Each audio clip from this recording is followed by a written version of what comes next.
আসসালামু আলাইকুম গাইস, আপনারা দেখতে পাচ্ছেন যে আমি একটি জায়গায় ঘুরতে এসেছি। এই যে ঘুরতে আসলাম আমরা সারবরুজে। তো এসে আপনারা দেখতে পাচ্ছেন আজকে অনেক লোক কম, কারণ আজকে বৃষ্টি হয়েছে অনেক। তো বৃষ্টি হতে শুক্রবার, সেই জন্য আমি বের হলাম বিকালে 4টার দিকে। তো একটু যাই ঘুরে আসি সারবরুজটায়। অনেক দর্শনার্থী আসেনি আজকে, তো আমি গেলাম যে দেখে আসি।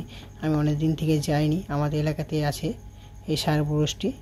তো গেলাম, অনেক ভালো লাগলো, আবহাওয়াটা খুব সুন্দর, ওয়েদারটা অনেক অনেক ভালো। পাশাপাশি দেখতে পাচ্ছি আকাশটা অনেক পরিষ্কার হয়েছে।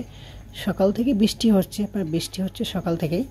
তো তার পাশাপাশি অনেক মেঘটা পরিষ্কার, মেঘ কেটে গেছে, হালকা একটু ফিটে ফিটে বৃষ্টি হচ্ছে। তারপরে দেখতে পাচ্ছেন গাছগুলি কি সুন্দর প্রকৃতি। চাইলে এখানে আসতে পারেন, এসে অনুভব করতে পারেন, জায়গাটা খুব সুন্দর। না আসলে অনুভব করে বুঝতে পারবেন না যে জায়গাটা কতটুকু সুন্দর। আর এই অবস্থানটা হচ্ছে চাঁপাইনবাবগঞ্জ জেলার মধ্যে, এটা হচ্ছে রহনপুরের মধ্যে পড়ে। তো জায়গাটা খুবই সুন্দর, আসার পথে রাস্তা খুব সুন্দর রাস্তা। আপনারা চাইলে আসতে পারেন রহনপুর থেকে, এখানে 2 কিলোমিটারের মধ্যে। আপনারা রহনপুর থেকে আসলে মাত্র 10 থেকে 15 মিনিটের মধ্যে চলে আসতে পারবেন, হ্যাঁ, মোটরসাইকেল থাকলে। আর জায়গাটা খুবই সুন্দর, আসলেই বুঝতে পারবেন যে জায়গাটা কতটাই সুন্দর।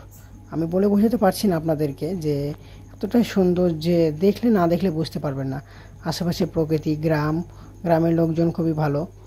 আমার মন ছুঁয়ে গেছে, জায়গাটা অনেক সুন্দর জায়গা। হ্যাঁ, আপনার চাইলে কিন্তু আসতে পারেন, একবার না আসলে বুঝতে পারবেন না জায়গাটা কতটাই সুন্দর।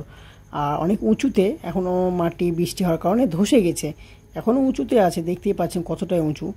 কত নিচে সব মানে জমি চাষ করে ধান টান লাগায়, বুঝছেন, সব ধান কাটাকাটি হয়ে গেছে আমাদের এলাকাতে। আসসালামু আলাইকুম।